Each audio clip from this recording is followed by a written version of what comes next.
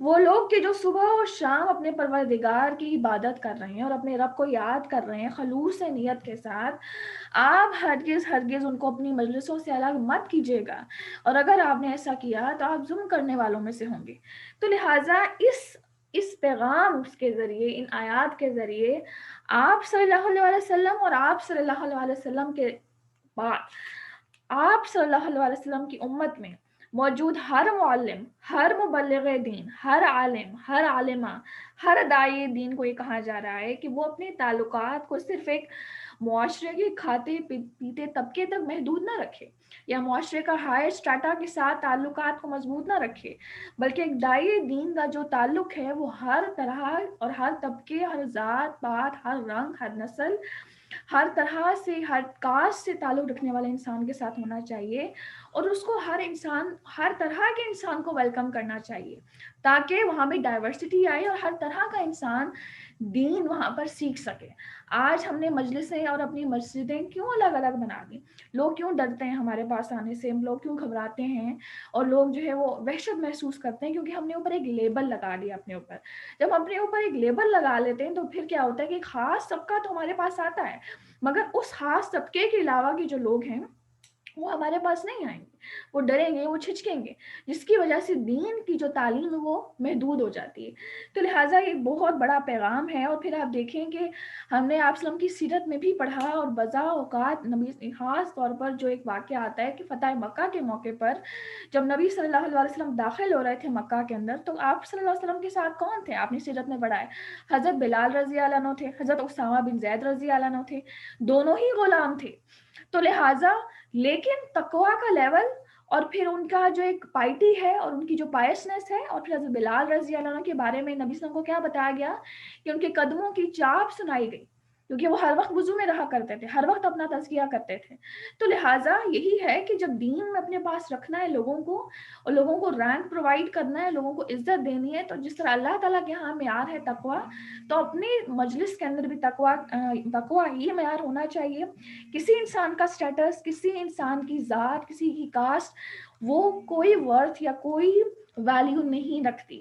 تو آپ دیکھیں کہ اس کا ہم جائزہ اس طرح سے لگا سکتے ہیں کہ اگر ہم لوگ ایک مجلس کو ہوسٹ کر رہے ہیں اور پھر ہمیں اپنے ساتھ لوگوں کو بٹھانا ہے، تو ہم اپنے ساتھ اگر غریب لوگ ہمارے ساتھ آ کے بیٹھ جاتے ہیں تو ہمارے دل کے اندر ایک وحشت محسوس نہ ہو، یا ہمیں گندگی کا احساس نہ ہو، یا ہمیں دل میں تنگی محسوس نہ ہو، بلکہ ہم آنر فیل کریں کہ ہماری مجلس میں ہر طرح کا انسان آ رہا ہے۔ تو لہٰذا اس کے اندر ایک بڑی اہم بات یہاں پہ بتائی گئی، اور پھر ان آیات کو اس طرح سے ہم نے کنکلوڈ کیا تھا۔ آج ہم آگے چلتے ہیں، آیت نمبر 54 سے لے کر انشاءاللہ تعالی 65 تک ہم کریں گے۔ بسم اللہ الرحمن الرحیم۔ اور یہ لوگ جب آپ کے پاس آئیں جو ہماری آیتوں پر ایمان رکھتے ہیں تو یوں کہہ دیجئے کہ تم پر سلامتی ہو، تمہارے رب نے مہربانی فرمانا اپنے ذمے مقرر کر لیا ہے، اور کہ جو شخص تم میں سے برا کام کر بیٹھے جہالت سے، پھر وہ اس کے بعد توبہ کر لے اور اصلاح رکھے، تو اللہ تعالیٰ کی یہ شان ہے کہ وہ بڑی مغفرت کرنے والا اور بڑی رحمت کرنے والا ہے۔ تو لہٰذا ایک تو یہ کہ نبی صلی اللہ علیہ وسلم کو کہا جا رہا ہے کہ جب یہ غریب صحابہ کرام، یہ مسکین صحابہ کرام، یہ لوور سٹاٹا، یہ کمزور صحابہ کرام جب آپ کی مجلسوں میں آئیں تو آپ ان کو کہیں تم پر سلامتی ہو، ان کو ویلکم کریں۔ اور پھر اس کے علاوہ اگر اس کا عمومی پیغام لیا جائے تو ملاقات کا آغاز ہمیشہ ہر انسان نے، جب اس کے پاس لوگ آئیں، جب اس کے پاس مسلمان آئے، تو وہ کس طرح کرے؟ سلام علیکم، تم پر سلامتی ہو، سلامتی کا پیغام اس تک پہنچائے، اور تمہارے رب نے مہربانی فرمانا اپنے ذمے مقرر کر لیا ہے، یعنی اللہ تعالیٰ نے اپنے اوپر رحم کرنے کو لازم اور ملزوم کر لیا ہے۔ اور جو شخص تم میں سے، اور رحم کی ایک صورت کیا ہے؟ یہ ہے کہ جب ایک انسان گناہ کر لیتا ہے جہالت میں، ہر دن انسان گناہ کر رہا ہے، لمحہ لمحہ انسان کا گناہ میں گزرتا ہے، لیکن جب وہ اصلاح کا ارادہ کر کے توبہ کر لے تو یہ اللہ تعالیٰ کا وعدہ ہے کہ اللہ تعالیٰ اپنی مہربانی ہر حال میں اس پر فرمائے گا اور اسے بخش دے گا۔ تو یہ اللہ تعالیٰ کی رحم کی بہت بڑی صورت ہے، اس کو ہم آگے بھی انشاءاللہ تعالیٰ ڈسکس کریں گے۔ تو جو شخص بھی تم میں سے کوئی برا کام کر بیٹھے جہالت سے، پھر وہ اس کے بعد توبہ کر لے اور اصلاح رکھے، تو اللہ تعالیٰ کی یہ شان ہے کہ وہ بڑی مغفرت کرنے والا ہے اور بڑی رحمت کرنے والا ہے۔ اسی طرح ہم آیات کی تفصیل کرتے رہتے ہیں تاکہ مجرمین کا طریقہ ظاہر ہو جائے۔ بعض اوقات انسان بہت زیادہ ڈپریس ہو جاتا جاتا ہے انسان سے کوئی غلطی سے گناہ ہو گیا یا جو بھی ہوا، بعض اوقات میں خود اس آیت کو جب میں نے پڑھا تو میں خود اس چیز پہ ایک آپ کہہ لیں کہ ایک احساس جو میرے ذہن میں آیا کہ جب انسان گناہ کر لیتا ہے تو انسان اپنے آپ سے بہت زیادہ ڈس اپوائنٹ ہو رہا ہوتا ہے کہ یہ میں نے گناہ کیوں کر دیا، مجھے تو پتا تھا یہ نہیں کرنا پھر بھی میں نے کر دیا. تو لہٰذا وہ انسان جو ہے اپنے آپ سے بہت ڈس اپوائنٹ ہو جاتا ہے. اور obviously جب آپ اپنے آپ سے ڈس اپوائنٹ ہو رہے ہیں تو اللہ تعالیٰ بھی انسان سے ڈس اپوائنٹ ہوتا ہے. لیکن جب ایک ندامت آ گئی اور اپنے اس گناہ سے نفرت آ گئی اور پھر انسان نے اصلاح کا ایک ارادہ کر دیا کہ چلو آج تو ہو گیا لیکن آئندہ نہیں ہوگا، تو اللہ تعالیٰ کے اوپر یہ لازم ہے کہ اللہ تعالیٰ نے اس گناہ کو اس سے معاف کرنا ہے. یہ جو ایک ایمان ہے یہ ہمارے عقیدے کا حصہ ہے کہ اللہ تعالیٰ کی جو ایک رحمت والی صفت ہے اس کے اوپر کامل ایمان یہی ہے کہ گناہ کے بعد توبہ کر لے اور اس کے بعد یہ احساس رکھنا کہ اللہ تعالیٰ نے ہر حال میں مجھے بخش دیا ہے. یہ چیز جو ہے یہ ایمان لانا انسان کو آپٹمسٹک رکھتا ہے اور انسان کو نیکیوں کی دوڑ میں جاری رکھتا ہے. اور اگر اس صفت پر اللہ تعالیٰ کی جو صفت ہے اس پر ایمان کمزور ہو تو یقین جانے کہ انسان ڈپریشن، انگزائٹی اور فرسٹریشن کا شکار ہوتا ہے. اور یہ انسان ہے جو کبھی بھی نیکیوں کی دوڑ میں آگے نہیں بڑھ سکتا، وہ ادھر ہی پاز لگ جاتا ہے، ایک ایسا بیریئر وہ ایکٹ کرتا ہے کہ پھر وہ انسان آگے نہیں بڑھ سکتا. اور آپ کہہ دیجئے کہ مجھ کو ان سے ممانعت کی گئی ہے کہ ان کی عبادت کروں جن کو تم لوگ اللہ تعالیٰ کو چھوڑ کر پکارتے ہو. آپ کہہ دیجئے کہ میں تمہاری خواہشات کی اتباع نہ کروں گا کیونکہ اس حالت میں تو میں بے راہ ہو جاؤں گا اور راہ راست پر چلنے والوں میں سے نہ رہوں گا. تو آپ صلی اللہ علیہ وسلم کے ذریعے آپ صلی اللہ علیہ وسلم کی امت کو پیغام کہ غیر اللہ تعالیٰ کو چھوڑ کر کسی بھی انسان یا کسی بھی شے کی پیروی کرنا، اس کی اطاعت کرنا، اس کو حاجت روا تسلیم کرنا، اس کو مشکل کشا ماننا یا پھر شخصیت پرستی جو آج کے دور میں بہت پریولنٹ ہے، بہت کامن ہے اور دیکھی جا رہی ہے، یہ سب گمراہی کے راستے ہیں. تو آپ صلی اللہ علیہ وسلم کو کیا کہا جا رہا ہے کہ آپ کہ میں تمہاری خواہشات کی اتباع نہیں کروں گا، اور اگر میں اس حال میں ہوا کہ میں تمہاری خواہشات کی پیروی کر رہا ہوں اور غیر اللہ کی پیروی کر رہا ہوں تو میں تو بے راہ ہو جاؤں گا اور راہ راست پر چلنے والوں میں سے نہ رہوں گا. تو گویا کہ یہ چیز جو ہے وہ انسان کو گمراہ کرنے کا سبب بنتی ہے. تو ان چیزوں کے بارے میں مکمل طور پر علم ہونا اور پھر ساتھ ہی ساتھ لوگوں کو روکتے رہنا، اس سے کیا ہوتا ہے کہ انسان کے اپنا جو عقیدہ ہوتا ہے اس میں مضبوطی آتی رہتی ہے. اور اللہ تعالیٰ کو چھوڑ کر کسی بھی انسان کی سفارش، کسی بھی انسان کی اتباع، کسی بھی کے انسان کے آگے جھکنا یا پھر اس کو یہ تسلیم کرنا کہ وہ میرا کام بنا سکتا ہے، یہ چیز انسان کو شرک کے دائرے میں لے کر آ جاتی ہے. تو لہٰذا یہ چیز بھی ہے وہ انسان کو گمراہی کی طرف لے کر جاتی ہے. تو توحید کے اوپر کامل ایمان اور توکل اللہ تعالیٰ کی ذات پر، اور پھر ساتھ ہی ساتھ اپنی طرف سے کوشش کو جاری رکھنا، یہی ہے وہ ایمان جس کا تقاضا کیا جا رہا ہے اور یہی دراصل توکل ہے جس کی ڈیمانڈ ہے. آپ کہہ دیجئے کہ میرے ایک دلیل ہے میرے رب کی طرف سے. دلیل کیا ہے؟ شریعت. جو شریعت نبی صلی اللہ علیہ وسلم کو دے کر بھیجی گئی، اس شریعت کو کہا جائے کہ میرے پاس ایک دلیل ہے میرے رب کی طرف سے، اور تم اس کی تکذیب کرتے ہو. کون؟ کفار مکہ، قریش کے لوگ. تم اس کی تکذیب کرتے ہو. جس چیز کی تم جلد بازی کر رہے ہو وہ میرے پاس نہیں ہے. نبی صلی اللہ علیہ وسلم کفار مکہ کو یہ پیغام دے رہے ہیں کہ جس چیز کی تم جلدی کر رہے ہو وہ میرے پاس نہیں ہے. وہ کس چیز کی جلدی کر رہے تھے؟ وہ عذاب کی جلدی کر رہے تھے، وہ قیامت کے آنے کی جلدی کر رہے تھے، وہ معجزات کی جلدی کر رہے تھے کہ اگر آپ سچے ہیں تو معجزات لائیں، اگر آپ سچے ہیں تو عذاب ہم پر کیوں نہیں آتا، کیوں نہیں آسمان ٹوٹ پڑتا، کیوں نہیں عذاب آتا، اگر آپ سچے ہیں تو قیامت کب آئے گی. ہر آئے دن سوالات کھڑے کرنا. تو آپ صلی اللہ علیہ وسلم ان کو کہہ رہے ہیں کہ جس چیز کی تم جلد بازی کر رہے ہو وہ میرے پاس نہیں ہے. حکم کسی کا نہیں مگر بجز اللہ کے، اور اللہ تعالیٰ واقعی بات کو بتلا دیتا ہے اور سب سے اچھا فیصلہ کرنے والا تو وہی ہے. یعنی پوری کائنات میں اگر حکم چل رہا ہے تو وہ صرف اور صرف اللہ تعالیٰ کے ہی ہاتھ میں ہے اور اللہ تعالیٰ ہی تمام معاملات کو ہینڈل کر رہا ہے. تو لہٰذا میرے اختیار میں عذاب کو لانا یا عذاب کو ہٹانا نہیں ہے، نہ ہی قیامت کو لانا اور قیامت کو ہٹانا ہے، نہ ہی معجزات کو لانا اور معجزات کو ہٹانا ہے. یہ پیغام ہے جو ان کفار مکہ کو، جو نبی صلی اللہ علیہ وسلم کو موک کرتے تھے، نبی صلی اللہ علیہ وسلم کو کرٹیسائز کرتے تھے، سرکاسٹک کامنٹس پاس کرتے تھے، تو لہٰذا نبی صلی اللہ علیہ وسلم کو یہ جواب سکھایا گیا کہ آپ ان کو یہ کہیں. آپ کہہ دیجئے کہ اگر میرے پاس وہ چیز ہوتی جس کا تم تقاضا کر رہے ہو، کس بات کا تقاضا کرتے تھے؟ عذاب کا تقاضا کرتے تھے، قیامت کا تقاضا کرتے تھے، معجزات کا تقاضا کرتے تھے، تو آپ صلی اللہ علیہ وآلہ وسلم کہہ دیجئے کہ اگر میرے پاس وہ چیز ہوتی جس کا تم تقاضا کر رہے ہو تو میرا اور تمہارا باہمی قصہ فیصل ہو جاتا، یعنی کہ ہمارا جو آپس کا ایک جھگڑا ہے وہ بالکل کلیریفائی ہو جاتا اگر میں وہ دے دوں جو تم مانگ رہے ہو۔ لیکن ظالموں کو اللہ تعالیٰ خوب جانتا ہے، اور اللہ یعنی کہ یہاں پہ کیا پیغام دیا جا رہا ہے کہ اگر عذاب آئے گا تو بھی اللہ کے حکم سے ہی آئے گا، عذاب ٹلے گا تو بھی اللہ تعالیٰ کے حکم سے آئے گا، معجزات کو ظاہر کرنا ہوگا تو وہ اللہ تعالیٰ ہی کے حکم سے ہوگا، معجزات کو جب ٹالنا ہوگا تو اللہ تعالیٰ ہی کے حکم سے ہوگا، قیامت کو لانا ہوگا تو اللہ تعالیٰ ہی کے حکم سے ہوگا، اور قیامت کو ٹالنا ہوگا تو وہ بھی اللہ تعالیٰ ہی کے حکم سے ہوگا۔ پیغمبر کے ہاتھ میں کچھ بھی نہیں ہے، یہ بات نبی صلی اللہ علیہ وسلم یہاں پہ نبی صلی اللہ علیہ وسلم کو سکھائی جا رہی ہے کہ آپ ان کو یہ بتائیں۔ تو اگر واقعی میرے پاس یہ اختیار ہوتا تو پھر تو میرے اور تمہارے درمیان جھگڑا ہی ختم تھا۔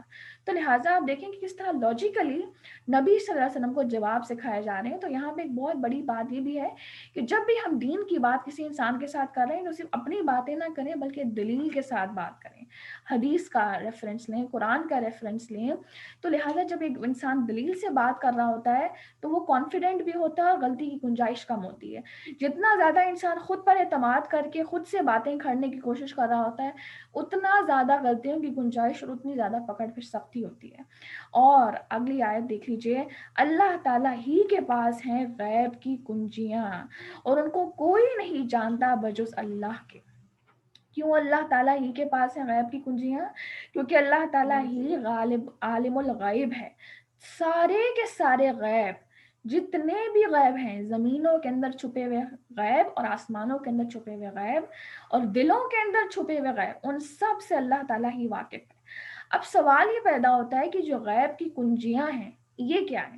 کیونکہ آیت میں آ رہا ہے کہ اللہ ہی تعالیٰ ہی کے پاس ہیں غیب کی کنجیاں، تو اس کے بارے میں حدیث میں آتا ہے کہ آپ صلی اللہ علیہ وسلم نے فرمایا غیب کی کنجیاں 5 ہیں جن کو اللہ تعالیٰ کے سوا کوئی نہیں جانتا۔ غیب کی کنجیاں 5 ہیں جن کو اللہ تعالیٰ کے سوا کوئی نہیں جانتا۔ نمبر 1، رحم مادر میں حمل کے معاملات، یعنی کہ اس کے اندر بہت اہم ہے کہ حمل کے اندر 3 لیئرز کے اندر جو ایک بچہ ہے جو چڑھتا جا رہا ہے پڑھتا جا رہا ہے وہ کب کب بڑھے گا، کب کب وہ گھٹے گا، زندہ پیدا ہوگا، مردہ پیدا ہوگا، وضع حمل کب ہوگا، یہ بات یہاں پہ بتائی جا رہی ہے۔ الٹرا ساؤنڈ کی مدد سے ہمیں بہت آسانی ہے، اس سے وہ صرف ایک ڈسپلے ہے، لیکن کوئی بھی بڑے سے بڑا گائنیکولوجسٹ یہ نہیں بتا سکتا کہ آنے والا بچہ زندہ ہوگا، کتنا عرصے تک زندہ رہے گا، عمر کے کس حصے میں اب نارملٹی واضح ہو جائے گی۔ ابھی کل کی بات ہے کہ مجھے کسی نے بتایا کہ یونیورسٹی میں جا کر وہ مجھے ایک ساتھی ہیں یونیورسٹی کی، وہ بتا رہی ہیں کہ 3 بہن بھائی ان کے پیدا ہوئے اور تینوں بہن بھائی بالکل نارمل پیدا ہوئے، لیکن ان تینوں میں سے جو میری جو بڑی بہن ہے وہ یونیورسٹی میں جا کر اس کو ڈپریشن اٹیکس آنا شروع ہوئے، ڈپریشن اٹیکس کے بعد آہستہ آہستہ بیماری جو ہے وہ بڑھتی گئی اور ذہنی دیوانگی کا وہ شکار ہو گئی، جس کا نام انہوں نے بتایا شیزوفرینیا۔ بہت زیادہ کرٹیکل بیماری ہے جس کے اندر انسان جو ہے وہ یعنی انسان خود سے باتیں کرنے لگتا ہے، خود سے جو ہے وہ کنڈیشنز اور سچویشنز اپنے ذہن میں رکھتا ہے، اور انسان کو لگتا ہے کہ میرے ساتھ مجھے زہر نہ دے دیا جائے، انسان کو کرمنل تھاٹس خود ہی پلان کرتا ہے اور اس کو دنیا میں ہر انسان اپنا دشمن لگ رہا ہوتا ہے۔ یہ ایک بیماری ہے، ذہنی دیوانگی اس کا نام ہے۔ تو لہٰذا وہ کہتی ہے کہ یونیورسٹی کے بعد یہ بیماری اس کے اندر آئی ہے اور اب تک میرے والدین جو ہیں وہ تڑپ رہے ہیں۔ اور پھر اسی طرح جو چھوٹا بھائی اس نے بتایا کہ وہ بھی اسی طرح کہ بالکل نارمل تھا اور آہستہ آہستہ اس کے اندر جو ایپیلیپسی اور مرگی کی بیماری شروع ہو گئی اور اٹیکس آنا شروع ہو گئے۔ تو وہ کہتی ہے کہ ایک ایک دن میرے والدین کے لیے قیامت ہے اور میں نے ان کو روتے ہوئے سسکتے ہوئے دیکھا ہے اور میں ان کے لیے کچھ نہیں کر سکتی۔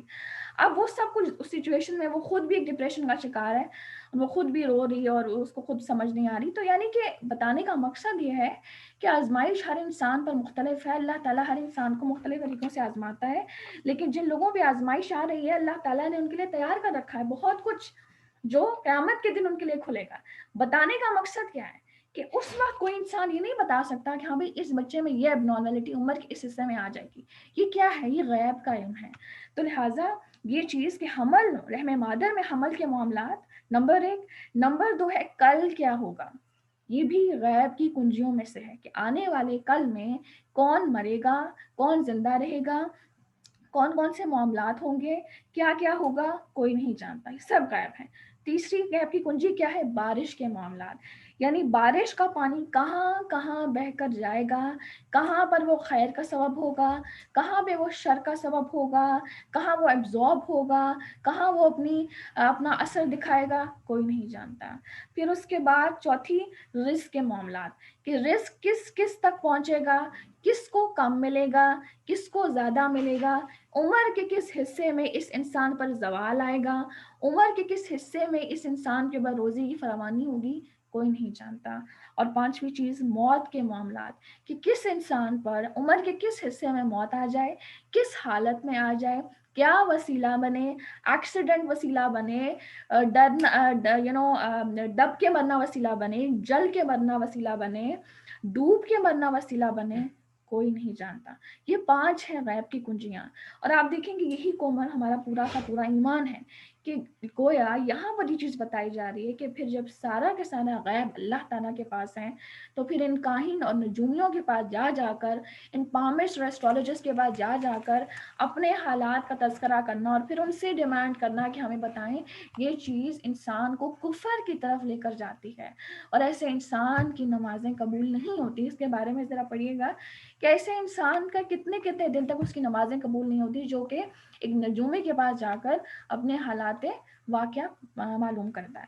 تو لہٰذا یہی ہے غیب کی کنجیاں، کہ اللہ تعالیٰ ہی کے پاس ہے غیب کی کنجیاں، اور ان کو کوئی نہیں جانتا بجز اللہ کے، اور وہ تمام چیزوں کو جانتا ہے جو کچھ خشکی میں ہے اور جو کچھ دریاؤں میں ہے، اور کوئی پتا نہیں گرتا مگر وہ اس کو بھی جانتا ہے، اور کوئی دانہ زمین کے تاریک حصوں میں نہیں پڑتا، اور نہ کوئی تر اور نہ کوئی خشک چیز گرتی ہے، مگر یہ سب کچھ کتاب مبین میں لکھا ہے۔ یہ سب کچھ کتاب مبین میں لکھا ہے۔ کتاب مبین کیا ہے؟ لوح محفوظ۔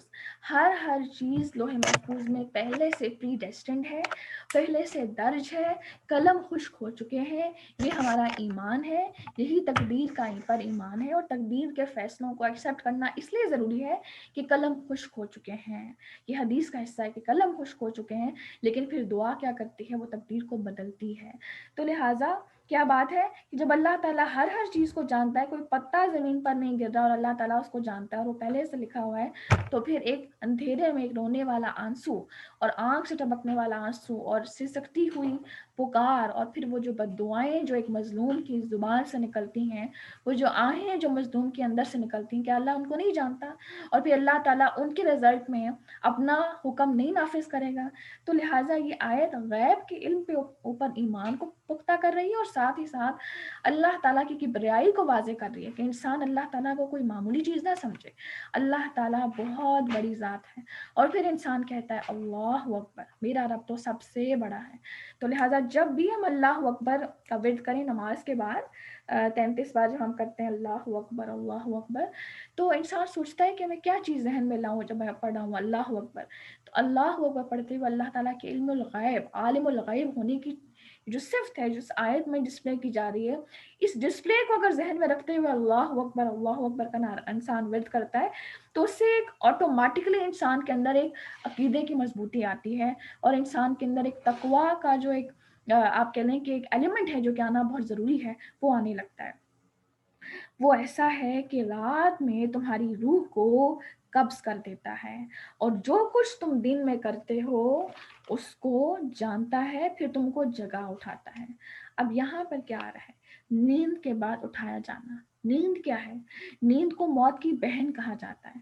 تو لہٰذا ہوتا کیا ہے کہ نیند میں گویا انسان ہاف ڈیڈ ہوتا ہے، جیسے مرا ہوا انسان۔ تو لہٰذا یہ انسان پہ لازم ہے، ہر انسان پر یہ لازم ہے کہ سونے سے پہلے انسان اپنا دل صاف کر کے سوئے، پورے دن کا انسان جائزہ لے، پورے دن کی ایکٹیویٹیز کا جائزہ لے، اتنا تھک ہار ٹوٹ پوٹ کے نہ سوئے کہ انسان کے پاس اتنا بھی ٹائم نہ ہو کہ انسان اپنے دن کے بارے میں تھوڑا تجزیہ ہی کر لے، تھوڑا تزکیہ ہی اپنا کر لے، اور پھر توبہ کر کے سوئے، بلکہ ایسی سٹیٹ میں انسان سوئے کہ اپنے آپ کو نا تھوڑا سا ٹائم دے، جس کو آپ کہتے ہیں سیلف ٹائم، اور پھر انسان پورے دن کی ایکٹیویٹیز کا جائزہ لے کہ آج میں نے کیا کیا، کس کا دل دکھایا، کس کو ڈانٹا، کس کو مارا، کس پر ظلم کیا، کہاں میں نے غیبت کی، پورے دن کا جائزہ. اچھا نیکیاں کون کون سی کی، اچھا کتنا ذکر کیا، پورے دن کا جائزہ انسان لے. اور بعض اوقات ایسا بھی ہوتا ہے کہ پورے دن میں انسان نے کوئی خاص نیک اعمال نہیں کیے ہوتے، تو پھر وہ جو ٹائم ہے جس میں ہم سوچ رہے ہیں وہ ٹائم ہمیں مل جاتا ہے، اس میں بیٹھ کر تھوڑا سا ذکر انسان کر سکتا ہے. تو یہ ایک بہت بڑی اپورچونٹی ہوتی ہے ان لوگوں کے لیے جو اس کو اویل کرتے ہیں. تو نیند کو کیا کہا گیا ہے؟ موت کی بہن. تو لہٰذا ایک جب سے پہلی چیز یہ کہ نیند سے پہلے اپنے پورے دن کے کاموں کا جائزہ لینا، اور دوسری یہ چیز کہ سونے سے پہلے کی جو ایکٹیویٹیز ہیں جو نبی صلی اللہ علیہ وسلم کی سنت سے ہمیں معلوم ہوتی ہیں، ان ایکٹیویٹیز کو پورے دھیان اور دل کی لگن کے ساتھ کرنا، جس کے اندر سب سے پہلی چیز تو نماز ہے. پھر نماز کے بعد سورہ ملک کو پڑھنا، اور پھر سورہ ملک کے بعد کچھ دعائیں کر لینا. وہ بڑی خوبصورت سونے کی دعائیں ہیں کچھ، جو انشاءاللہ تعالیٰ میں آج آپ کے ساتھ بھیجتی ہوں. تو بہت پیاری دعائیں، 2-3 دعائیں ہیں لیکن بڑی پروفاؤنڈ ہیں، بہت خوبصورت ہیں. اور اگر دل کے اندر کوئی تمنا چل رہی ہے، کوئی ڈسپریشن ہے اور آپ چاہتے ہیں کہ وہ چیز ہر حال میں آپ کو ملے، تو انسان دعائے استخارہ بھی پڑھ کے سو جائے، کہ یعنی ایک روٹین انسان بنا سکتا ہے. تو اس سے کیا ہوتا ہے کہ انسان کی ایک بڑا ہی پروڈکٹیو سٹارٹ، اگر سٹارٹ پروڈکٹیو تھا تو اینڈنگ بھی پروڈکٹیو ہوتی ہے. تو یہ چیز بڑی ضروری ہے کہ سونے سے پہلے انسان اپنا حساب لے کر سوئے، اس سے پہلے کہ کور میں اس کا حساب لیا جائے. یہ چیز بڑی ضروری ہے. اب اس آیت کو سمجھتے ہیں، اس کی ڈیپتھ میں جاتے ہیں انشاءاللہ تعالی. اور وہ ایسا ہے کہ رات میں تمہاری روح کو قبض کر دیتا ہے، اور جو کچھ تم دن میں کرتے ہو اس کو بھی جانتا ہے، پھر تم کو جگا اٹھاتا ہے. اتنی اس آیت میں ڈیپتھ ہے نا، اس آیت کے حصے میں.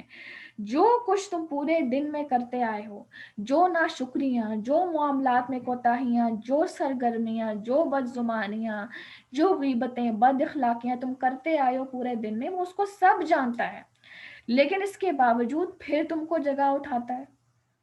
دوبارہ سے اللہ تعالیٰ کی رحمت، سب کچھ جاننے کے باوجود کیا تمہیں پکڑ نہیں سکتا وہ؟ لیکن اس کے باوجود وہ کیا کر رہا ہے؟ تمہیں مہلت دے رہا ہے، تمہیں دوبارہ جگا رہا ہے کہ جو کچھ تم پچھلے دن کر چکے ہو، اب تمہارے پاس ایک اور چانس ہے، اس کو امپروو کر لو، اور اس دن کو اپنے پچھلے دن سے زیادہ خوبصورت، بیٹر اور پروڈکٹیو بنا لو. اور اس کے بارے میں ایک اور حدیث میں آتا ہے جس کا مفہوم ہے کہ آپ صلی اللہ علیہ وسلم نے فرمایا کہ ہلاک ہو گیا وہ شخص، ہلاکت ہے اس انسان کے لیے کہ جس کا اگلا دن اس کے پچھلے دن سے بہتر نہیں ہے. ہم ہر دن اپنا جائزہ لیں کہ کیا پروڈکٹیو میں نے کیا آج کے دن، کیا ڈیفرنٹ میں نے کیا. ہماری روٹین سے بہت منوٹنی ہے، بہت زیادہ، یعنی ہم نا ایک جیسے کام کر رہے ہوتے ہیں پوری روٹین میں، پورے دن میں، اور ہم بڑے مطمئن ہوتے ہیں، لیکن کیا پروڈکٹیو میں نے کیا، کیا ڈیفرنٹ کیا جو کہ مجھے اس کے کرنے پر ایک مان ہے، ریگریٹ نہیں ہے. اس چیز کے اوپر سوچنا، تو یہ ایک بہت بڑی مہلت ہوتی ہے کہ انسان اگلے دن کو اپنے پچھلے دن سے زیادہ بہتر بنا لے، اور پھر اصلاح کے ارادے کے ساتھ اپنے اگلے دن کو سٹارٹ کرے. یہ ایک بہت بڑا پیغام ہے جو اس آیت کے حصے میں سے ملتا ہے کہ جو کچھ تم دن میں کرتے رہے ہو اس کو وہ جانتا ہے. اس آیت کو جتنا زیادہ ہم پڑھیں گے اتنا زیادہ اس کا جو میسج ہے، میسج وہ ہمیں ملے گا. جو کچھ تم دن میں کرتے آئے ہو وہ اس کو جانتا ہے، پھر تم کو جگا اٹھاتا ہے مہلت کے لیے کہ تم اپنی اصلاح کر لو، اپنے آپ کو بدلنے کا ارادہ ہی کر لو. چلیں غلطیاں ہوتی ہیں بے شک، میں کہتی ہوں بعض اوقات انسان اتنا انپروڈکٹیو دن گزارتا ہے کہ رات کو پھر انسان کو ریگریٹ ہوتا ہے، رات کو انسان کہتا ہے چلو کل کا دن بڑا پروڈکٹیو گزاروں. ایک امید ہوتی ہے نا، حالانکہ موت کے منہ میں جا رہے ہیں پھر بھی امید ہے کہ کل اٹھوں گا. اب کل کا دن ہے تو ایک عجیب سا ایک ہوتا ہے، ایک سکون ہوتا ہے کہ ہاں آج جو ہے وہ میں نے اپنے دن کو بہت پروڈکٹیو بنانا ہے، کچھ اچھا کرنا ہے. اور پھر انسان کے منہ سے کچھ ساختہ نکلتا ہے، الحمدللہ الذی احیانا بعد ما اماتنا والیہ النشور، کہ اللہ تیرا شکر ہے تو نے موت کے بعد مجھے زندہ کیا. یہ جو ایک وزڈم ہے نا، یہ جو سوچ سمجھ کے ساتھ، شعور کے ساتھ ہر دن کو سٹارٹ کرنا اور پھر ہر دعا کو شعور کے ساتھ پڑھنا، یہ بہت ہی پروفاؤنڈ چیز ہے، اور یہ بے شک یقین والے لوگ ہی کرتے ہیں. تو لہٰذا جو کچھ تم دن میں کرتے آئے ہو وہ سب اس کو جانتا ہے، اور پھر تم کو جگا اٹھاتا ہے تاکہ میعاد معین تم پر تمام کر دی جائے. یعنی جتنی زندگی کا حصہ تمہارے لیے لوح محفوظ میں لکھا ہے اس کو مقرر کیا جائے. اس کو تمام کیا جائے، پھر اسی کی طرف تم کو جانا ہے، پھر تم کو بتلائے گا جو کچھ تم کیا کرتے تھے۔ آج ایک دن گزر رہا ہے، اگلا دن آ رہا ہے، اگلا دن گزر رہا ہے، اگلا دن آ رہا ہے، دن کیسے گزر رہے ہیں پتہ نہیں چل رہا، جمعہ کیسے آ رہا ہے ہمیں پتہ نہیں چل رہا۔ ہر جمعے انسان کو ایسا لگتا ہے، جمعہ جب آتا ہے تو انسان کہتا ہے کہ ابھی پچھلے جمعے میں نے سورہ کہف پڑھی تھی، لگتا ہے کل پڑھی تھی، یعنی ایک احساس آ رہا ہے۔ یہ بھی قیامت کی نشانی ہے کہ ہفتے تو ایسے گزریں گے گویا کے دن، تو لہٰذا ایسے دن گزر رہے ہیں، لیکن جو ان کے اندر ہم اعمال کے ذریعے ان کو فیڈ کر رہے ہیں، ان دنوں کو بھر رہے ہیں، یہ اعمال کا جو بوجھ ہے وہ قیامت کے دن ہمارے سامنے کھولا جائے گا۔ تو لہٰذا انسان ایٹ لیسٹ یہ تو کوشش کرے، کوئی انسان فرشتہ نہیں بن سکتا یا پیوریفائی نہیں ہو سکتا، لیکن ایک اصلاح کی ایک تڑپ اور اصلاح کا ایک جذبہ، اور پھر اسی اصلاح کے جذبے کے ساتھ دن کو سٹارٹ کرنا، پھر بیچ میں کمیاں بھی آئیں گی، اللہ انہیں معاف کرے گا، یہ اللہ تعالیٰ کا وعدہ ہے، جس طرح پچھلی آیت میں ہم نے پڑھا، لیکن یہ کہ ایٹ لیسٹ کوشش تو ہو۔ اگلی آیت انشاءاللہ کرتے ہیں، بہت ہی زیادہ اہم آیت ہے آج کے لیکچر کی، اس کو بسم اللہ الرحمن الرحیم، اگلی آیت پر آ جائیں۔ اور وہی اپنے بندوں کے اوپر غالب ہے، برتر ہے، اور تم پر نگہداشت رکھنے والے بھیجتا ہے۔ وہ اپنے بندوں پر غالب ہے اور برتر ہے، اور تم پر نگہداشت رکھنے والے بھیجتا ہے۔ اب یہ نگہداشت رکھنے والے کون ہیں، نگرانی کرنے والے کون ہیں؟ یہ دو طرح کے فرشتے ہیں۔ پہلی طرح کے جو فرشتے ہیں وہ ہے کرامن کاتبین۔ کرامن کاتبین کون ہیں؟ یہ وہ فرشتے ہیں جو ہمارے ہر قول، ہر فعل کو، ہمارے رویوں کو، ہمارے اخلاق کو، ہمارے تمام معاملات کو لکھتے چلے جا رہے ہیں۔ ٹھیک ہے، پہلے طرح کے فرشتے کرامن کاتبین ہیں جو ہمارے ہر قول، فعل، ہمارے رویوں، ہمارے اخلاق، ہمارے معاملات کو لکھتے چلے جا رہے ہیں، اور اس کے بارے میں قرآن میں بھی آتا ہے ما یلفظ من قول الا لدیہ رقیب عتید۔ جو لفظ بھی تمہاری زبان سے نکلتا ہے اس کے لیے میرے نگران حاضر باش فرشتے موجود ہیں۔ سورہ قاف آیت نمبر 18، یعنی ہائی الرٹ سپائز۔ سپائز کون ہوتے ہیں؟ ان کو اردو میں کیا کہتے ہیں سپائز کو؟ جاسوس۔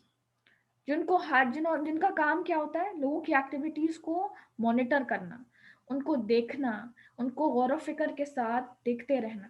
تو لہٰذا ہمارے اوپر ہائی الرٹ سپائز موجود ہیں، ہائی الرٹ فرشتے موجود ہیں کہ جو ہماری نگرانی کر رہے ہیں، ہمارے اعمال کی نگرانی کر رہے ہیں، ان کو دیکھ رہے ہیں، ان کو لکھتے چلے جا رہے ہیں، صرف دیکھ نہیں رہے، صرف ریکارڈ نہیں کر رہے، ان کے گواہ بھی بن رہے ہیں اور ساتھ ہی ساتھ ان کو لکھتے چلے جا رہے ہیں۔ اور آیت میں کیا کہہ رہی ہے؟ آیت میں کیا آ رہا ہے؟ سورہ قاف کی آیت نمبر 18، جو لفظ بھی تمہاری زبان سے نکلتا ہے، ایک لفظ جو تمہاری زبان اٹر کرتی ہے وہ سب لکھا جا رہا ہے۔ تو لہٰذا اگر ہم اپنا جائزہ لیں گے، جب ہم بولتے ہیں تو بولتے ہی چلے جاتے ہیں، اور پھر ہم اس کا کیا ایکسکیوز دیتے ہیں کہ میں کیا کروں، مجھے جب غصہ آتا ہے تو مجھے سمجھ نہیں آتا میں کیا بول رہا ہوں، اب بتاؤ میں کیا کروں، مجھے تو اتنا غصہ آتا ہے میری زبان میں کچھ کنٹرول ہی نہیں رہتا۔ لیکن کون یہ ہمیں سمجھائے کہ ہمارا ہر لفظ لکھا جا رہا ہے، ہر بات ہماری لکھی جا رہی ہے، ہم انہی الفاظ کے ذریعے کسی کو رلاتے ہیں، کسی کو کاٹتے ہیں، کسی کو بے آبرو کرتے ہیں، کسی کو رسوا کرتے ہیں، اور کسی کا مذاق اڑاتے ہیں، کسی کو موک کرتے ہیں، کسی کو کرٹیسائز کرتے ہیں، کسی کو سرکاسٹک کامنٹس کسی کے اوپر پاس کرتے ہیں۔ تو لہٰذا اس زبان کے ذریعے ہم کس طرح سے آپ کہہ لیں کہ کرٹیسائز کر رہے ہوتے ہیں، کیا ہم یہ بھول جاتے ہیں کہ ہمارا ہر لفظ مانیٹر کیا جا رہا ہے، ہمارے ہر لفظ کو لکھا جا رہا ہے۔ اب آپ دیکھیں آیات کا آپس میں کنیکشن، آیات کا آپس میں بہت کنیکشن ہے۔ آج کی آیت، ہر لیکچر کی آیات کا آپس میں بہت کنیکشن ہوتا ہے۔ آپ دیکھیں پچھلی آیت میں کیا آیا، تم موت کے منہ میں جاتے ہو، پھر ہم تمہارے تمام دن کے اعمال کو جانتے ہیں، پھر ہم تمہیں جگاتے ہیں تاکہ ایک خاص جو مدت ہے وہ تم پر تمام ہو جائے۔ تو ہم نے کیا سیکھا کہ جب بھی ہم رات کو سونے سے پہلے تھوڑا سا وقت اپنے آپ کو دیں، ہم اپنا تزکیہ کریں، اصلاح کی نیت کریں اور استغفار کریں، پورے دن کی ایکٹیویٹیز کے اوپر استغفار کریں۔ اب اس آیت اب یہ جو آیت ہے ہمیں ایک اور پیغام دے رہی ہے۔ یہ پیغام یہ دے رہی ہے کہ جب بھی ہم دن کا آغاز کریں، وہاں پہ دن کا اختتام کر رہے تھے، یہاں بھی ہم جب بھی کوئی دن کا آغاز کر رہے ہیں، ہم یہ سوچیں، یہ شعور میں لائیں کہ ہمیں ہائی الرٹ فرشتے دیکھ رہے ہیں، ہمیں ریکارڈ کر رہے ہیں، ہمیں مانیٹر کر رہے ہیں، اور میں ان کو ڈکٹیشن فراہم کر رہی ہوں.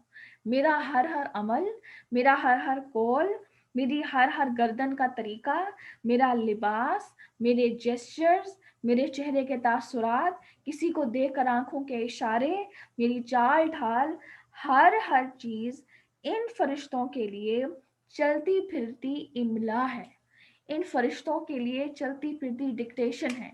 میں بول رہی ہوں، وہ لکھ رہے ہیں.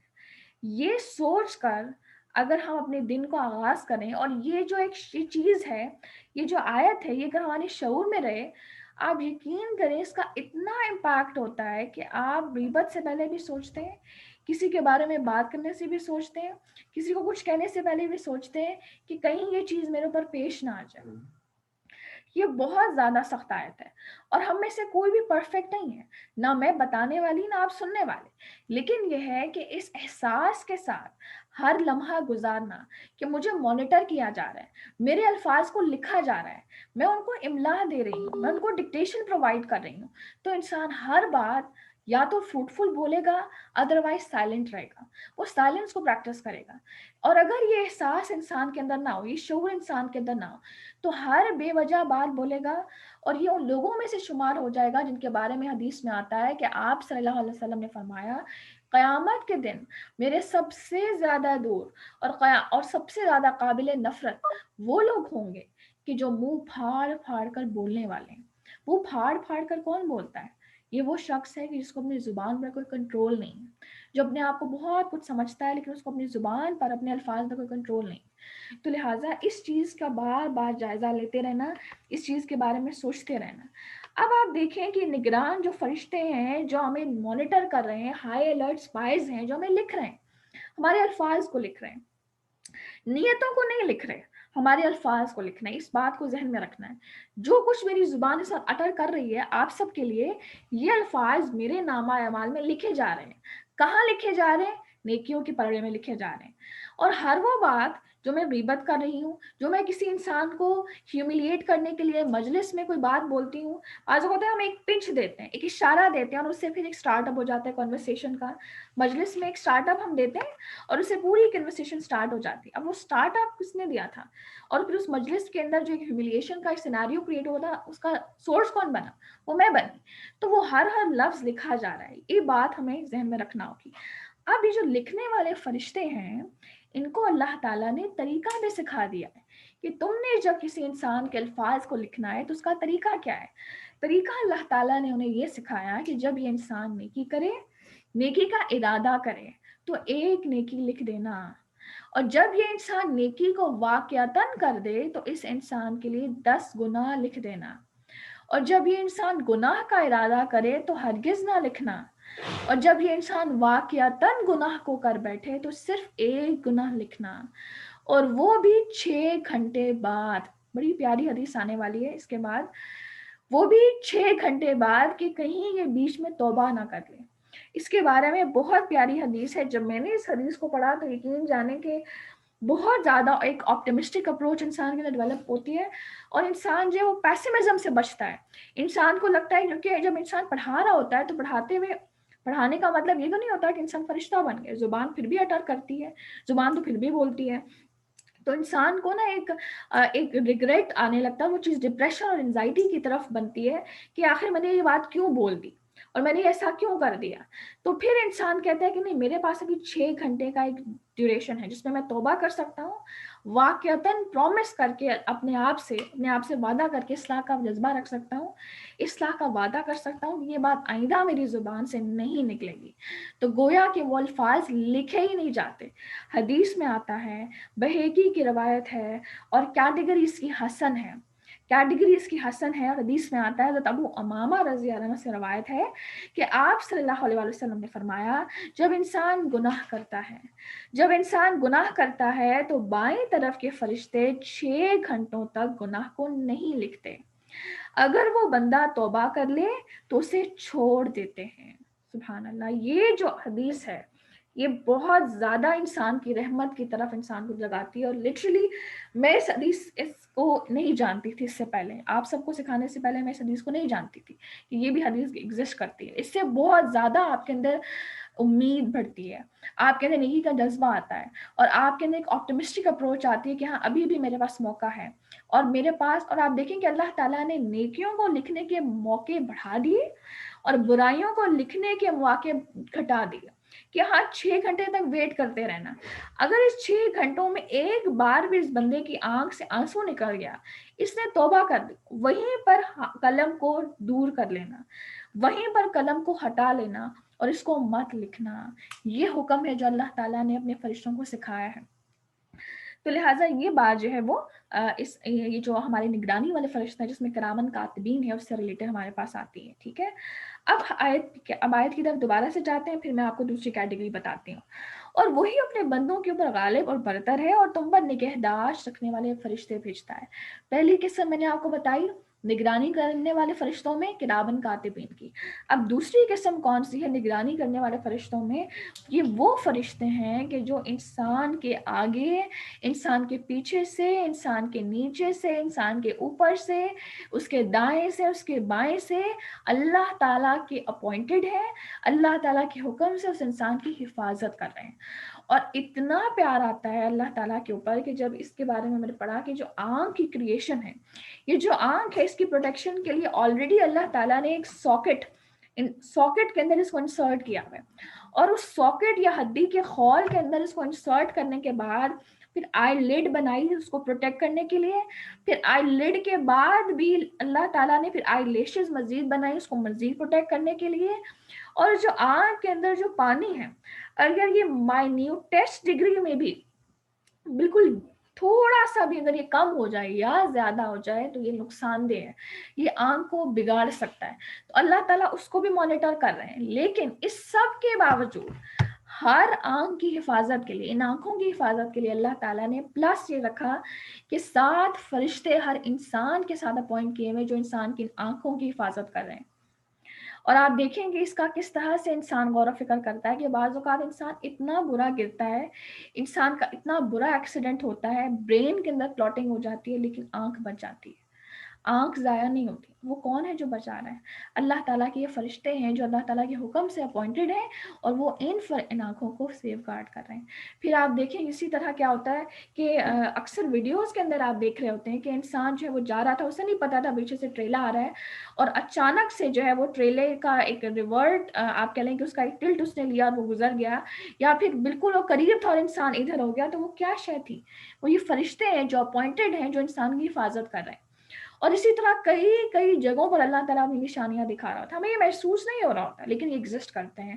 تو لہٰذا یہی فرشتوں پر ایمان، ہمیں لگتا ہے بس فرشتوں پر ایمان یہ کہ ہاں یہ فرشتے ہیں، یہ ان کے نام ہیں، یہ ان کی ڈیوٹیز ہیں بس، لیکن ان کی ڈیوٹیز کو سمجھ کر پھر اس کے مطابق اعمال کو بدلنا، یہ ایمان ہے جس کا تقاضا کیا جا رہا ہے، اور یہی عقیدہ ہے فرشتوں کے اوپر۔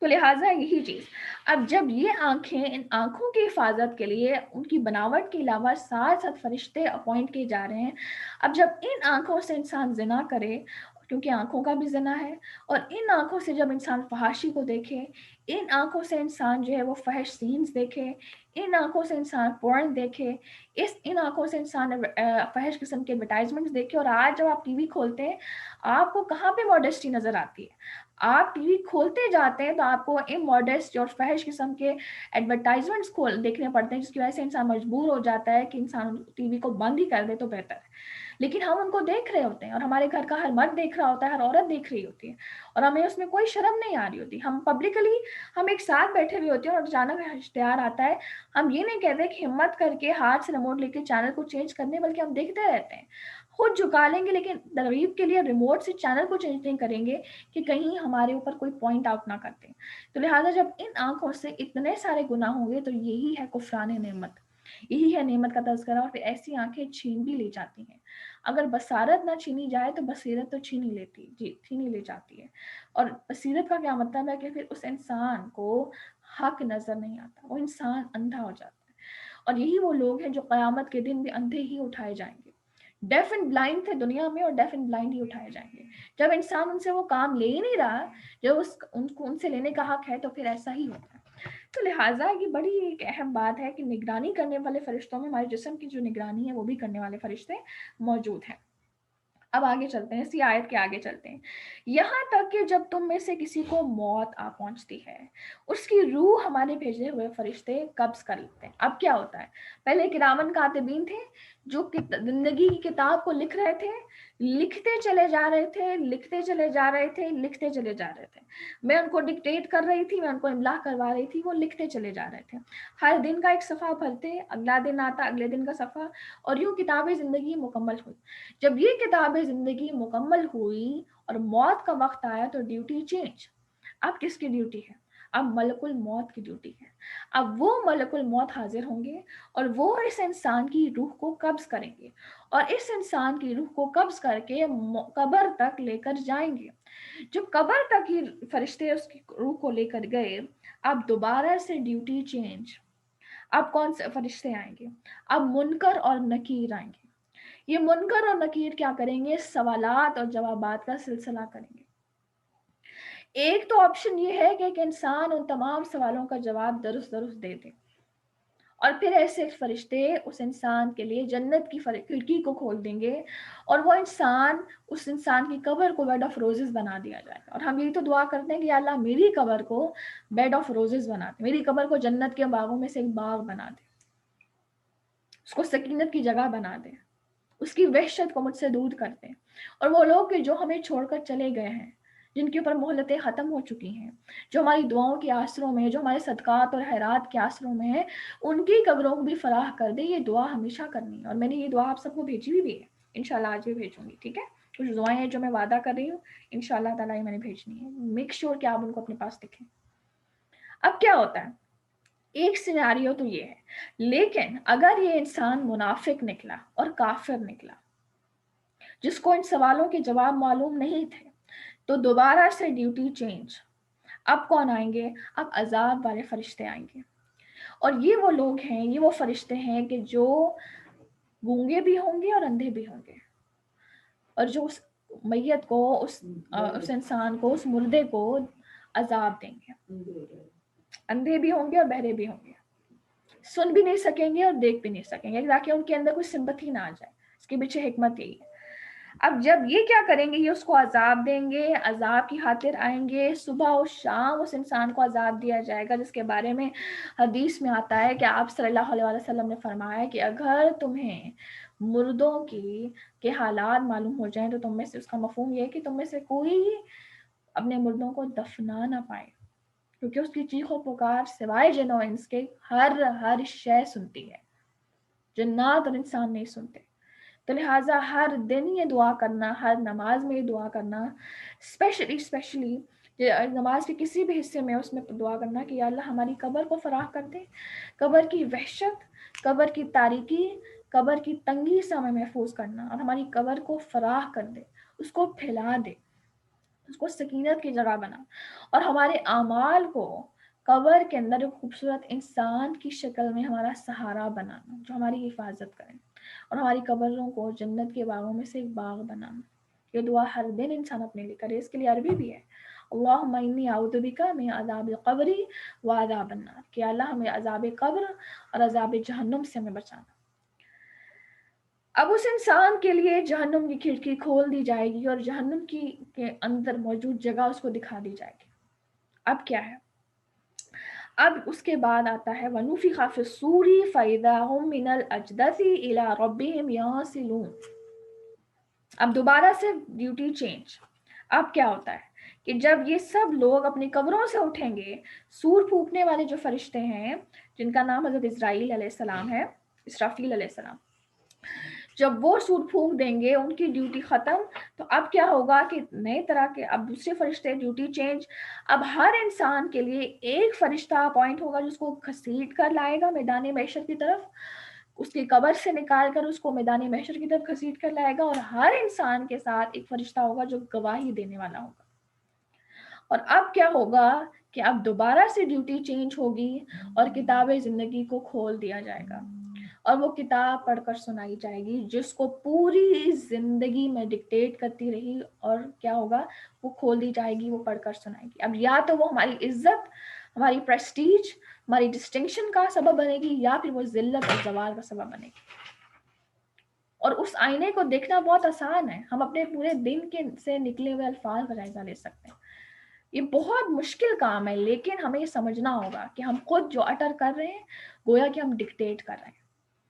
تو لہٰذا یہی چیز جو ہے وہ یہ ہے دراصل فرشتوں پر ایمان، جو انتہا سے زیادہ انسان کو الرٹ کرنے کے لیے.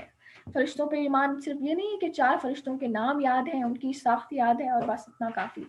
فرشتوں پر ایمان یہ ہے کہ ہر ایک فرشتہ جب اتنا فرما بردار ہے اور وہ اتنی زیادہ سخت ڈیوٹی سر انجام دے رہا ہے، تو پھر ہمارا بھی تو کچھ ہے نا جو اس کو ہم نے کرنا ہے. یہ اشرف المخلوقات ہیں، تو لہٰذا ہمارے اوپر بہت سخت قسم کا ایک آپ کہہ لیں گے غلبہ ہے، فرشتوں کا بھی اور پھر اس کے بعد اللہ تعالیٰ کا بھی، فرشتوں کے بعد اللہ تعالیٰ کا.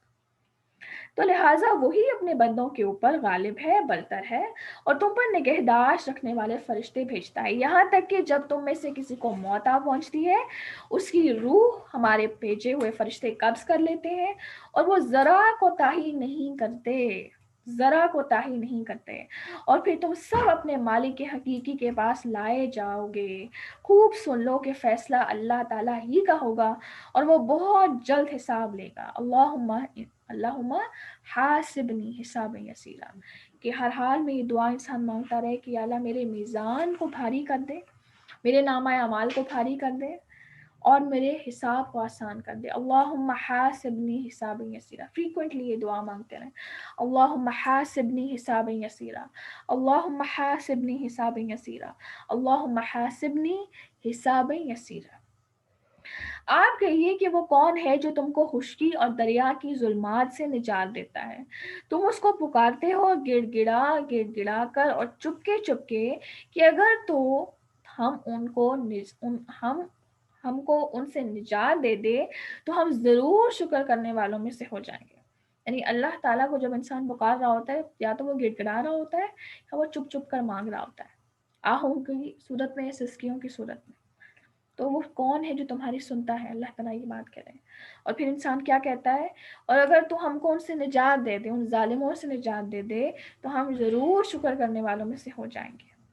آپ کہہ دیجئے کہ اللہ ہی تم کو ان سے نجات دیتا ہے اور ہر غم سے تم پھر سے شرک کرنے لگتے ہو. یعنی اللہ تعالیٰ ہی ہے جو تم کو غموں سے، ظالموں سے، تنگیوں سے، زوال سے، فقیری سے، جہالت سے نجات دیتا ہے. لیکن جب وہ تم کو نجات دے دیتا ہے اور تم کو خوشیاں دیتا ہے تو پھر تم دوبارہ سے اللہ تعالیٰ سے منہ پھیر لیتے ہو اور تم شرک کرنے لگتے ہو. اللہ تعالیٰ اینڈ پہ گلا کر رہے ہیں. اب آپ دیکھیں ان دونوں آیات کا آپس میں کنیکشن. انسان دعائیں جب مانگ رہا ہوتا ہے مشکل کی صورت میں، اب آپ دیکھیں یہاں پہ بڑا ایک ڈیپ کنیکشن ہے، ذرا غور کریں. جب انسان رو رہا ہے، گڑ گڑا رہا ہے چپکے یا زور سے، اس وقت وہ کہہ رہے ہیں اللہ اگر تو نے مجھے نجات دے دی تو میں بڑا ہی شکر کرنے والا بنوں گا. جب آپ آزمائش میں ہوتے ہیں نا، مشکل میں ہوتے ہیں، تو پھر انسان تہجدیں بھی کر رہا ہے، اذکار بھی کر رہا ہے، نمازیں میں بھی خشوع ہے، فوکس نمازیں، بہت کچھ ہے. ہر انسان کے ساتھ ایسا ہی ہوتا ہے. اور انسان بڑے بڑے وعدے کر رہا ہوتا ہے، اللہ بس یہ مل جائے تو پھر سب کچھ ہو جائے گا، یہ مل جائے سب کچھ ہو جائے گا. لیکن جب سب مل جاتا ہے تو اللہ تعالیٰ کیا گلا کر رہے ہیں، انسان واپس اپنی وہی روٹین پہ واپس آ جاتا ہے، اللہ تعالیٰ کو بھول جاتا ہے اور کریڈٹس اس کو دینے لگتا ہے لوگوں کو یا خود کو. تو یہ اللہ تعالیٰ کا گلا ہے اور یہ انسان کا ایک ڈبل سٹینڈرڈ کردار ہے جو انسان اللہ تعالیٰ کے ساتھ کھیل رہا ہوتا ہے، ڈبل گیم. تو لہٰذا اللہ تعالیٰ یہ کہہ رہے ہیں کہ جب تم جتنی عاجزی سے تم پہلے مانگ رہے تھے اسی عاجزی کو جاری رکھو ہر حالت میں، چاہے وہ خوشی ہے یا وہ غم ہے. آپ کہہ دیجئے کہ اس پر بھی وہی قادر ہے کہ تم پر کوئی عذاب تمہارے اوپر سے بھیج دے یا تمہارے پاؤں تلے سے، یا تم کو گروہ کر کے سب کو بھڑا دے اور تمہارے ایک کو دوسرے کی لڑائی چھکا دے. آپ دیکھیے تو صحیح ہم کس طرح دلائل مختلف پہلوؤں سے بیان کرتے ہیں کہ شاید وہ سمجھ جائیں. اسی آیت سے ہم انشاءاللہ تعالیٰ اپنے سیشن کو کنکلوڈ کریں گے، لیکن یہ آیت بہت زیادہ امپورٹنٹ ہے. اس آیت کے اندر اللہ تعالیٰ نے عذاب الہی کے طریقے بیان کیے ہیں. عذاب کس طرح آتا ہے. جب اللہ تعالیٰ کسی قوم سے ناراض ہوتا ہے تو اللہ تعالیٰ اس قوم پر عذاب کس طرح بھیجتا ہے. تمہارے اوپر سے، تمہارے پاؤں تلے سے، یا تمہارے اندر سے. اب ان کو ہم دوبارہ باری باری دیکھتے ہیں. تمہارے اوپر سے عذاب، اوپر سے عذاب کس کس طرح سے آتا ہے؟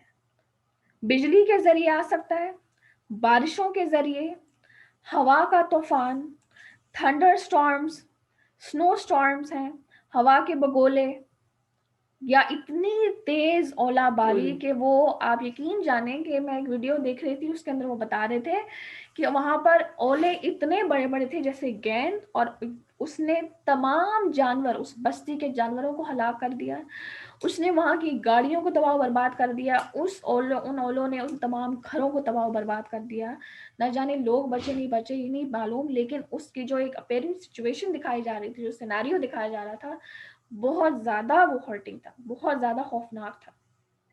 یہ کیا ہوتا ہے؟ یہ عذاب ہے، یہ اوپر کا عذاب ہے۔ سنو سٹارمز، اسی طرح ڈرون حملے، ظالم لوگوں کو مسلط کر دینا، اوپر کا عذاب اور کیا ہے؟ ظالم اوپر والے طبقے کو غریب طبقے پر یا متوسط طبقے پر مسلط کر دینا۔ ظالم حکمران، ظالم حکمران ایک بہت بڑا ذریعہ ہے جو کہ اوپر سے عذاب آنے والوں میں سے ہے، اور معاشرے کا جو بڑا طبقہ ہے جس میں ظالم حکمران ہے، اس کے بارے میں حدیث میں آتا ہے کہ آپ صلی اللہ علیہ وسلم نے فرمایا، جب تم ظالم کو دیکھو گے اور اس کا ہاتھ نہیں تھامو گے تو اللہ تعالیٰ تم پر ایسے حکمران بھیجے گا جو تم میں سے بدترین ہوں گے، وہ تمہیں سزائیں دیں گے اور تم ان کا کچھ بگاڑ نہ سکو گے، تم دعائیں کرو گے اور تمہاری دعائیں قبول نہ کی جائیں گی۔ ظالم کو دیکھتے رہنا مگر اس کے ظلم کو نہ روکنا، اور اس کی عام مثال بہت زیادہ آپ کہہ لیں گراؤنڈ لیول پر آ جاتے ہیں، بہت بڑے لیول پہ نہیں جاتے ہیں، گراؤنڈ لیول پہ آ جاتے ہیں، بالکل ایسے میرے سامنے آپ دیکھیں کہ ہم ایک گلی محلے میں رہ رہے ہوتے ہیں، یا ہم ایک کمیونٹی میں رہ رہے ہوتے ہیں، اور ہمارے سامنے یا ہمارے کچھ آس پاس کے گھروں میں ہمیں معلوم ہوتا ہے کہ فلاں جو مرد ہے وہ اپنی عورت پر بہت ظلم کر رہا ہے، بہت مار رہا ہے، اس کو بہت پیٹ رہا ہے، تو ہم کیا کرتے ہیں؟ ہم تماشا دیکھتے رہتے ہیں، غیبتیں کرتے رہتے ہیں، ایک دوسرے کو بتاتے رہتے ہیں، لیکن یہ نہیں کرتے کوئی سٹینڈ لے کر ساری کمیونٹی مل کر وہاں پر جا کر اس کے خلاف سٹینڈ لے، اس کو سمجھائے، یا اس کو، اس عورت کو اس کے چنگل سے آزادی دے۔ وہ عورت اپنا گھر بچا رہی ہوتی ہے، لیکن یہ کہ پوری کمیونٹی کا ایک کام ہوتا ہے، ایک حق ہوتا ہے۔ اب جب یہ کمیونٹی ظالم کو دیکھ کر خاموش رہے کہ بھائی اس کا مرضی، وہ اپنے گھر کا مالک ہے، ہم اپنے گھر کے مالک، اپنے کام سے کام رکھو، پھر کیا ہوتا ہے؟ ایسے لوگوں پر، ایسے معاشرے پر عذاب آتے ہیں اوپر سے۔ ابھی میں آگے بتاتی ہوں، حدیث میں آتا ہے جب حضرت موسیٰ علیہ السلام جو کلیم اللہ تھے، انہوں نے اللہ تعالیٰ سے دریافت کیا کہ یا رب، جب آپ کسی قوم سے ناراض ہوتے ہیں تو اس کی کیا علامتیں ہیں؟ تو اللہ تعالیٰ نے موسیٰ علیہ السلام کو مخاطب ہو کر 4 علامتوں کا اظہار کیا، اور آپ یقین جانیں یہ چاروں کے چاروں عذاب اوپر والے عذاب، اوپر سے آنے والے عذاب۔ ایک یہ کہ جب ان کی فصلیں اگ رہی ہوتی ہیں تو میں بارش کو روک دیتا ہوں۔ فرشتوں کو جو فصلیں ان کو سٹارٹ اپ مل رہا ہے، اگ رہی ہیں، تو ان کو بارش کی ضرورت ہے، ڈیمانڈ ہے بارش، لیکن اس بارش کو روک دیا جاتا ہے۔ نمبر 2، جب ان کی فصلیں پک کے کھڑی ہو جاتی ہیں تو میں بارش کو بھیج دیتا ہوں، اور جب وہ پک کے سونا بن کے کھڑی ہوئی ہیں تو جب بارش کو بھیج دیا جائے گا تو وہ بالکل لیٹ جائیں گی، وہ تباہ و برباد ہو جائیں گی، وہ گل جائیں گی، اور وہ انسان کے کسی کام نہ رہیں گی، اور ان کی حکومتیں نالائق لوگوں کے حوالے کر دیتا ہوں۔ آج اپنے کیبنٹس کو ہم جا کر دیکھیں، ایک سے ایک نالائق لگتا ہے، اور نالائکی انسان کی کہاں سے ظاہر ہوتی ہے؟ انسان کے بولنے کے طریقے سے۔ آپس میں جو ہمارے ڈیبیٹس چل رہے ہوتے ہیں کیبنٹس کے اندر، کیبنٹ میٹنگز کے اندر، کیسے ڈیبیٹس ہوتے ہیں اور کیا انداز ہوتا ہے، کس کس طرح گالی گلوچ کر کے وہ آپس میں کمیونیکیٹ کر رہے ہوتے ہیں، اور کس طرح سے جو ہے وہ بات کو چھپا کر باطل کو حق اور حق کو باطل بنا کر پیش کیا جا رہا ہوتا ہے، اور صرف ڈپلومیسی ہوتی ہے، صرف اور صرف ایک دوسرے کی مخالفت ہوتی ہے، کوئی پروڈکٹیو کام نہیں ہو رہا۔ کیوں؟ یہ عذاب ہے۔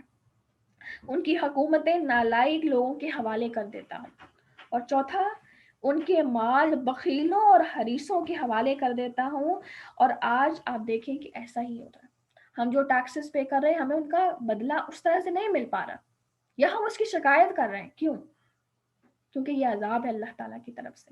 تو لہٰذا یہ اوپر کے عذابوں میں سے کہ جب اللہ تعالیٰ کسی قوم سے ناراض ہوتا ہے، ہم بارشوں کے لیے ترس جاتے ہیں، بارشیں نہیں ہو رہی ہوتی، اور اس کی وجہ سے فصلوں کی شارٹیج ہو جاتی ہے، فصلوں کو گروتھ نہیں مل رہی ہوتی، اور جب فصلیں پک کے کھڑی ہو جاتی ہیں تو بارشیں ہی نہیں رک رہی ہوتی. اب یہ کیا ہے؟ یہ عذاب ہے، یہ عذاب ہے اللہ تعالیٰ کا. کیوں؟ کیونکہ ہم نے ظالم کے ہاتھ کو نہیں روکا. اور میں نے گراؤنڈ سچویشن بتائی ہے، بڑی سچویشنز میں، اور آپ بڑے اچھے سے جانتے ہیں ملکی لیول پر اور ہر لیول پر، لیکن جو گراس روٹ لیول ہے اس کو ہمیں سے کوئی نہیں جانتا. اس کے لیے سٹینڈ لینا، ایک دوسرے کو موبلائز کرنا، ایک دوسرے کو موٹیویٹ کرنا، یہ بڑا امپورٹنٹ ہے، جو کہ ہم عورتوں کا کردار ہے. جب ہم اپنے کردار کو ادا کریں گے تو پھر ہمارے مرد بھی کردار کو ادا کریں گے، ہمارے بچے بھی کردار کو ادا کریں گے. پھر معاشرے میں ایک احساس کا جذبہ آئے گا، ایک نرمی کا جذبہ آئے گا. آگے چلتے ہیں کیونکہ ٹائم کم جا رہا ہے. اور پھر ان کے نیچے سے عذاب آتا ہے، تمہارے اوپر سے عذاب کو بھیج دیتا ہے تمہارا رب، اور پھر تمہارے پاؤں تلے سے عذاب کو بھیجتا ہے. پاؤں کے نیچے سے عذاب کیسے آتا ہے؟ اگر آپ سامنے ہوتے تو انشاءاللہ ہم اس کو مزید اچھے طریقے سے سمجھ جاتے ہیں، لیکن یہ کہ چلیں اس کو میں جلدی جلدی سے وائنڈ اپ کرتی ہوں. نیچے سے عذاب کس کس طرح سے آتا ہے؟ زلزلوں کے ذریعے، آتش فشاں کا پھٹنا. جب وہ لاوا اور وہ جو میگما ہے وہ پھٹے گا تو اس کے آس پاس کی پوری بستیاں تباہ ہو جاتی ہیں. اور کبھی آپ صرف ہم obviously لائیو نہ تو ہم یہ دعا کرتے ہیں کہ اللہ ہمیں کبھی نہ دکھانا، اور ہم یہ دعا کرتے ہیں کہ اللہ تعالیٰ ہمیں ایسے عذابوں سے بچائے، اور اس کے لیے ایک بڑی خوبصورت دعا ہے جو میں آپ سب سے کہوں گی آپ سب یاد کریں.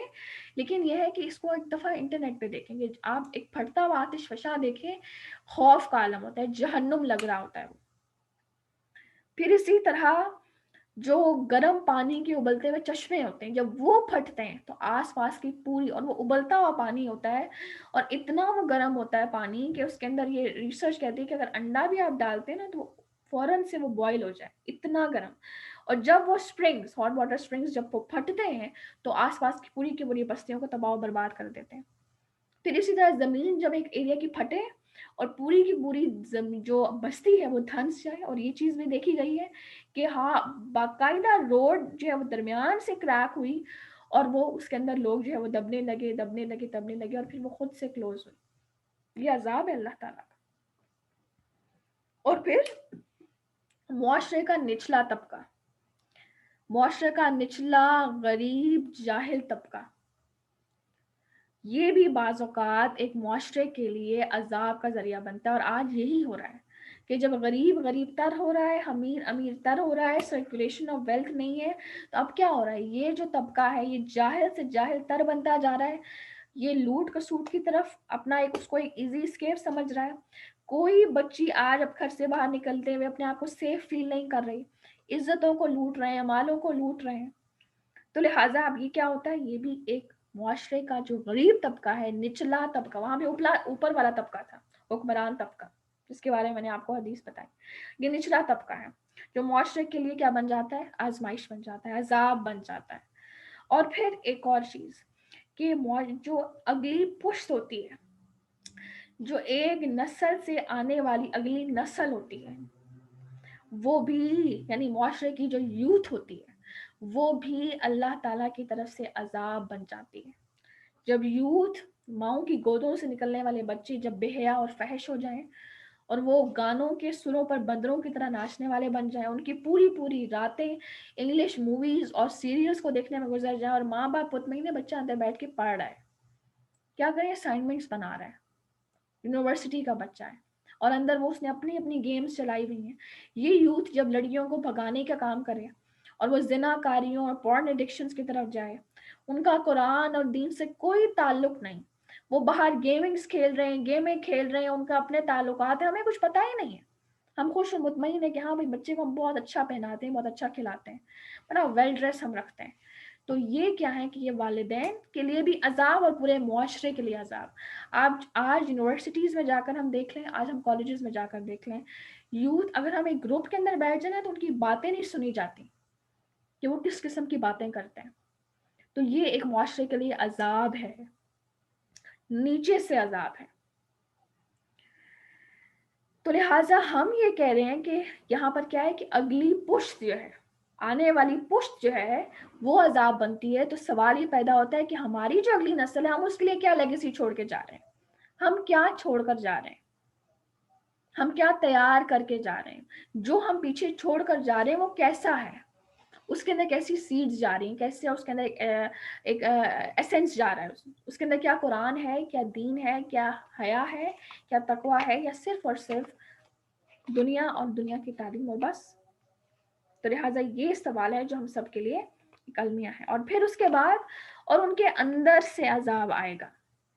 اندر سے کس طرح سے کہ لوگوں کے اندر فرقے، لوگوں کے اندر گروہ، گھروں کے اندر لڑائیاں، بھائی بہنوں سے ناراض، بہنیں بھائیوں سے ناراض، بھائی بھائی سے ناراض، اور بعض اوقات اولاد والدین سے ناراض، اولاد والدین کی سرکش، اولاد والدین کی نافرمان، اور فرقے فرقوں کا بن جانا، ایک فرقے کا دوسرے فرقے کو لعنتی اور جہنمی کہنا، اور پھر دوسرے فرقے کی مسجدوں کو تباہ و برباد کرنا.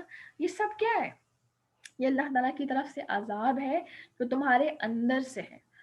تینوں طرح کے عذاب آج ہم سب وٹنس کر رہے ہیں، اوپر والے بھی، نیچے والے بھی، اور اندر کے بھی. اب ان کے علاج کی طرف آتے ہیں. علاج کیا ہے؟ کس طرح ہم ان عذابوں سے نکلیں، کس طرح ہم اپنے آپ کو تیار کریں. تو لہٰذا سب سے پہلی چیز کی وجہ، جب کوئی بھی عذاب آتا ہے نا اللہ تعالیٰ کا، تو وہ کوئی ہم لوگ کوئی پائس نہیں ہوتے کہ ہماری وجہ سے نہیں ہے یا وہ صرف اللہ تعالیٰ کی رات ہے، بلکہ عذاب کی وجہ کیا ہے؟ ہمارا خود، ہمارے اپنے نفس، ہمارے اپنے ہاتھوں کی جو کمائیاں ہوتی ہیں وہ ان عذابوں کو لانے کا سبب ہوتی ہیں. تو لہٰذا علاج کیا ہے کہ سب سے پہلی چیز کہ انسان پوری جو معاشرہ ہے، پوری جو بستیاں ہیں، وہ مل کر توبہ اور استغفار کریں. استغفار کی جو رسم ہے اس کو عام کیا جائے، لوگوں کو گناہوں کے بارے میں آگاہی دلائی جائے، اور خاص طور پر جو اپنی نسل ہے اس کی پروان کی بہت زیادہ فکر کی جائے. اور پھر اس کے بعد سب سے پہلی چیز عاجزی اور استغفار. دوسری یہ چیز کہ کثرت کے ساتھ نیکی کا حکم دینا اور برائی سے روکنا. اب دیکھیں، ظالم کا جب ہاتھ نہیں روکا تو اللہ تعالیٰ نے ظالم حکمرانوں کو بھیجا، اور تم دعائیں کرو گے تمہاری دعائیں قبول نہیں کی جائیں گی. تو لہٰذا کثرت کے ساتھ نیکی کا حکم دینا اور برائی سے روکنا، اور اس کا آغاز کہاں سے کرنا ہے؟ اپنے گھر سے. سٹارٹ اپ لینا ہے اپنے گھر سے، اور وہ آہستہ آہستہ اس کا دیا پھیلتا چلا جائے گا، پھیلتا چلا جائے گا، اور انشاءاللہ وہ لیگیسی بہترین تیار ہوگی. تو نیکی کا حکم دینا اور برائی سے روکنا. اور تیسری یہ چیز کہ قرآن اور سنت کی طرف پلٹنا، خود بھی پلٹتے رہنا اور اپنی نسل کو پلٹانا. آج ہم قرآن اور سنت کو پارٹ ٹائم ہم نے سمجھ لیا ہے. ہمیں لگتا ہے کہ ہاں بھائی بس تھوڑا سا. آپ دیکھیں اس کی بڑی، آج میں ایک استاد کا لیکچر سن رہی تھی تو انہوں نے بڑی اچھی مثال دی، اور مجھے لگتا ہے کہ اس مثال سے فوراً میرا دماغ کھلا. اور وہ مثال وہ کہتی ہیں کہ آپ اگر ہفتے میں ایک دن جاب کے لیے جائیں گے تو کیسے اپنے خرچے پورے کریں گے.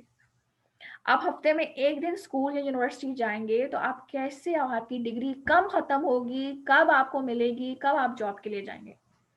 تو اسی طرح جب آپ ہفتے میں ایک دن قرآن، لٹرلی ان کے الفاظ ہیں، میں اپنی طرف سے ایک لفظ نہیں بول رہی، وہ کہتی ہیں کہ جب آپ ہفتے میں ایک دن قرآن کو پڑھیں گے تو پھر کیسے آپ کی موت اسلام پر آپ کی گارنٹیڈ ہے، اور آپ کی نسلوں کی موت کیسے اسلام پر گارنٹیڈ ہے. آپ نے قرآن کو تو پارٹ ٹائم بنا دیا، تو پھر وہ پارٹ ٹائم چیز کبھی آپ کو پروڈکٹیو نہیں بنا سکتی. تو لہٰذا اس چیز نے مجھے فوراً سے ہلا دیا کہ واقعی یہ بالکل ٹھیک ہے.